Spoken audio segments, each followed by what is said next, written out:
So, like Joe said, today we're going to really concentrate and talk about what to expect once that money comes in, once the contract has been issued, kind of what is, the life cycle of the annuity once this happens. And so once a contract is issued, obviously a contract is generated. Once it issues, it does typically generate out of Emeritus' system within 24 to 48 hours. And then after that, it is mailed out via USPS mail, so using the post office, and it is mailed to AMBA's home office.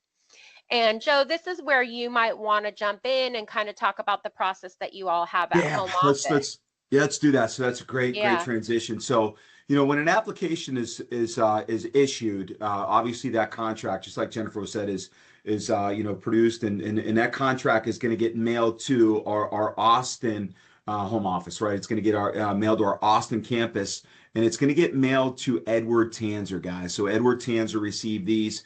And Edward's going to go ahead and house them in our database that we've created for our fixed index annuity applications.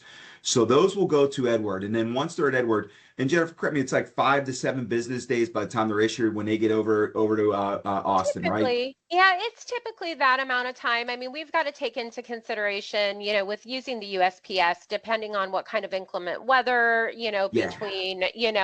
but typically between 5 to 7 days. That's typically a safe Yep. timeline. And then when Edward receives those, he's going to go ahead and send an email directly to the agent of record. And that email, he's going to ask, would you like the policy mailed to you, so the agent, so you can deliver it in person and capture that delivery receipt or any amendments that are there with the contract? Or would you like it mailed directly to Mr. and Mrs. Jones? We obviously know that we work in a virtual world, so some of those, applications that you submit are over Zoom, and they may be, too far away for you to deliver in person. So we can have them delivered to, Mr. and Mrs. Jones. And then it's up to you, the agent. It's up to you to follow up with Mr. and Mrs. Jones and say, hey, look, your policy is going to be mailed out. And Edwards, it's like 3 to 5 days where we get these out to Mr. and Mrs. Jones. Once you receive that email from Edward, you're going to call Mr. and Mrs. Jones. You can say, hey, look, your contract's coming. You should expect it in the next few days. I'll reach back, or if you get it sooner, give me a holler. I'll make sure that you understand the contract, what's in there, and get the delivery receipt and any amendments that might come with that contract. So that's what we have here. So they are going to be mailed, all of them, to Austin, and then Edward's going to ask, would you like it mailed to you so you can personally deliver it, or would you like it mailed to the client and go from there? So that's how it works post issue here over at AMBA. Perfect. Thank you, Joe. Yeah, I think that's good point of clarity to kind of go over, because I know we've gotten some questions about that in the past. So once the contract has been sent out, whether or not you choose to have the contract sent directly to you or to the agent or the client, there are delivery requirements that do need to be returned, and at a minimum, the delivery receipt. And this receipt is really important because this is really what is used to measure for the free look period. So the date the client gets it, signs saying they accept the contract, that's the date that really starts that timeline ticking. But there could be situations where there's additional delivery requirements, like Joe had mentioned, an amendment. Maybe we needed to clarify a beneficiary name, or, maybe there was a strategy change that took place. Emeritus will send an amendment with that issued contract that your client would need to sign and date and return, acknowledging the update to that information. They do perform delivery requirement follow-up every 30 days. I mean, the expectation is that you get that in as quickly as possible, obviously, just to solidify the sale. But in the event you can't meet with your client or your client's on vacation, follow-up does happen at 30-day increments until those requirements are received. And Joe, correct me if I'm wrong, you guys also have a process set up for the contract delivery requirements as well. Aren't your agents supposed to be sending them to the AMBA? There's a special email group or a special Yeah, fax number yeah. that There's you all use? yeah, two ways to do that. Obviously, you can email it directly back to Edward Tanzer, or you can. We have an email address, FIA delivery receipts, and I can put that email address in the chat. So it can go back to either or, and then Edward will make sure that it gets in the proper hands. Or the FIA delivery receipt, which Edward is actually on that email address, will make sure it gets back into Meritas's hands. Perfect. Yep, that's what I kind of thought. So now you've gotten your delivery receipts and your delivery requirements in, and your client calls you, and let's say, for example, they're just not comfortable with the sale. Happens to all of us. So, if the client, decides that they don't want to keep, quote unquote, the contract, they are allowed a free look period. And so, within that free look period, and that free look period is outlined in the contract. On the contract, very first page of the contract, it's going to say, what the what the free look period is. They would need to submit a request in writing directly to Emeritus requesting a free look of their contract. And then Emeritus would return that money to the original funding source. So for example, let's say we received money from Allianz. It was an Allianz replacement. That money would have to go back to Allianz. Emeritus will not send that money back to the client, nor will they send it along to a third party and be kind of like a clearinghouse. It is returned back to the original funding source. And then in the event your client gets a contract, they have a little bit of time to look at it. And let's say, for example, they say, that wasn't the right strategy we talked about, or, oh, my date of birth is off by, 2 or 3 years. Reissues are possible within the free look period. That's the preference, is to do them within the free look period. And again, with reissues, for a change of information or information that may not have been correct, Emeritus will accept those types of requests via email from the agent. Again, depending on what the change is, that might trigger a new amendment or an addition to the amendment that your client would need to sign off on. But again, that would be all managed via the delivery requirements that would be received with that new contract. Okay. So post-issue correspondence. Amy, did you want to kind of take this one and kind of walk through what the expectation is and what kind of correspondence goes out right after the contract is issued? Sure. So once the contract is issued, we have allocation dates with Emeritus. You'll see on here the 5th, 15th, and 25th. So they'll get an initial allocation letter. Will show the beginning index values, and then a letter will be mailed to the client, and then a copy placed on legacynet.com. You'll get an email from LegacyNet saying correspondence has been posted for this policy number, and you can go in and open it up and see the correspondence that's been posted. And then renewal and reallocation notification letters, 30 days prior to allocation date anniversary. A letter will be mailed to the client and a copy of that letter placed on LegacyNet. Again, the agent always gets notifications when correspondence has been added. The agent can go in and see a copy of the letter that was sent to the client. And then they have 14 days after the allocation renewal date to make any strategy changes that they want to.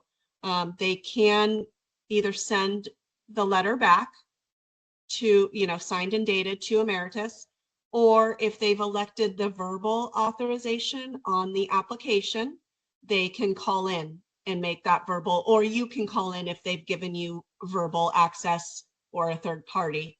So those are the 3 options. And then annual statements, those are posted after the anniversary allocation date. Again, mailed to the client. There's a copy placed on LegacyNet for the agent to go view. And that shows, current values, withdrawals, income writer information, strategy information, all that kind of stuff on there. Mhm. Perfect. Yeah. And so I kind of wanted to take the time to show you where on LegacyNet these type of documents, can be located for your client. So obviously you're going to go ahead and log on to our secure site at legacynet.com, use your, pre-selected user ID and password. And then you're basically going to go to the Manage Policies tab and then select your particular client that you're wanting to look at the information.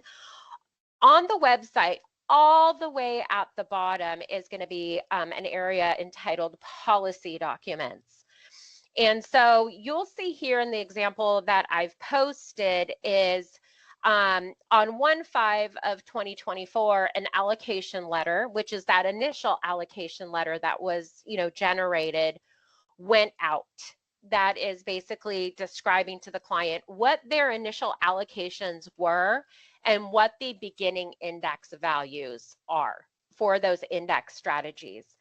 Now, it's very important to understand that if your client has elected to be 100% allocated to the fixed strategy, an allocation letter will not go out, because the purpose of the allocation letter or initial allocation letter is to communicate those beginning index values. And so that's one thing that I wanted to make sure that I noted and that we understand.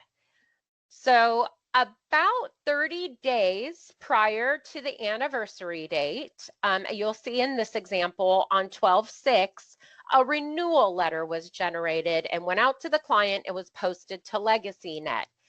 Again, same situation as these initial allocation letters. If the client is allocated to any index strategy, this renewal letter is going to go out and it's going to say, Mr. Jones, here's where you're currently at. Here are what your new caps and rates are. You have until XYZ date to get in any changes.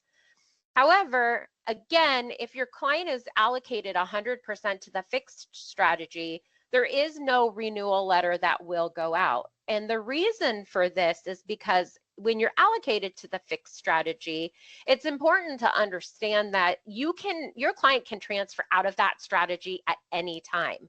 So it's up to he or she to decide whether or not they want to move their money, place it in an index strategy. So really a renewal letter doesn't go out. Also, it's important to understand if they are allocated, let's say, to a 2-year strategy, and this is midterm, so maybe they allocated funds in 2024 to a 2-year strategy, and then in 2025, a renewal letter would not go out. And so it's important to understand that it's only for portions that are available to be renewed at the given time. And then in this example, as you see here, the annual statement generates the day after the sweep date.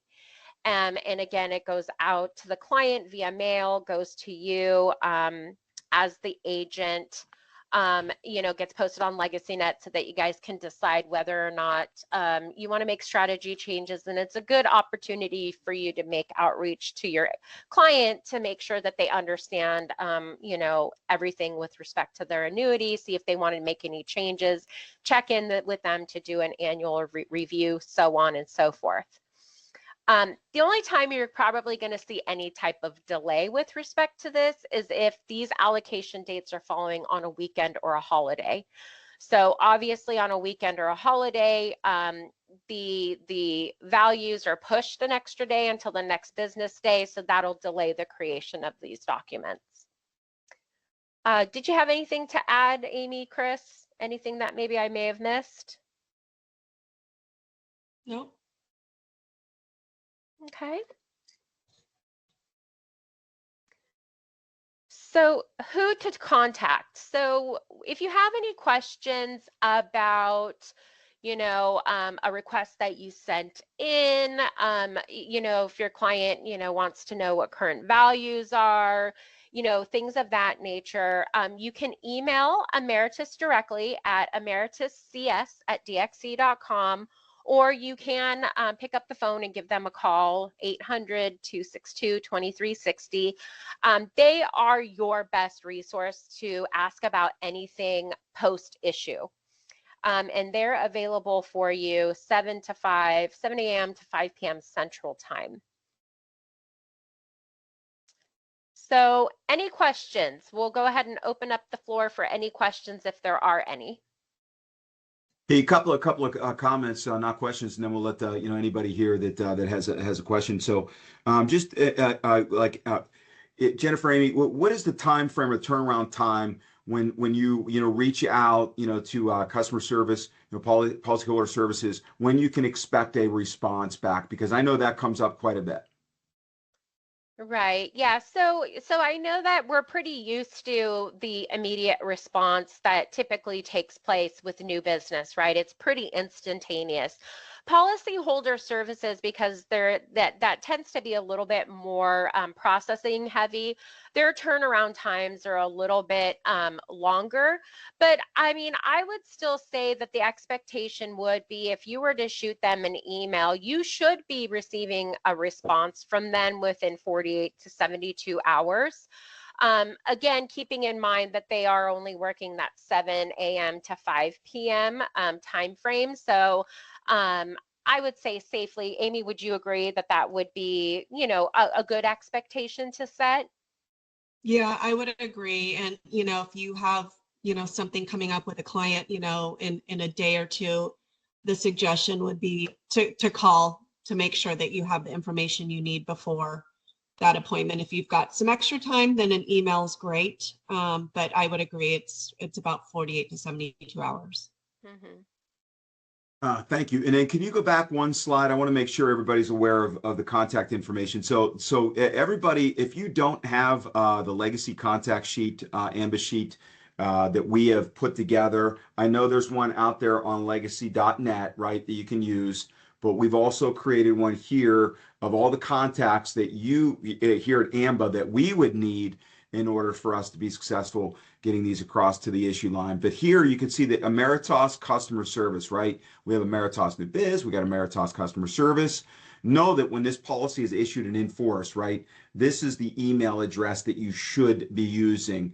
You don't want to be sending it back to New Biz if it's something that's already in place. And the policyholder phone number too. And just make sure that, team, you got that. But again, if you need us to resend you, hey, Joe, I can't find that legacy contact list, reach out to your FML, reach out to your TDL. They have a copy of it. They can send it to you, because I do see that, Jennifer and Amy will send that list out, but everybody should have a copy of the one that we've created here at AMBA as well too. Perfect. Any questions? I didn't see any in the chat.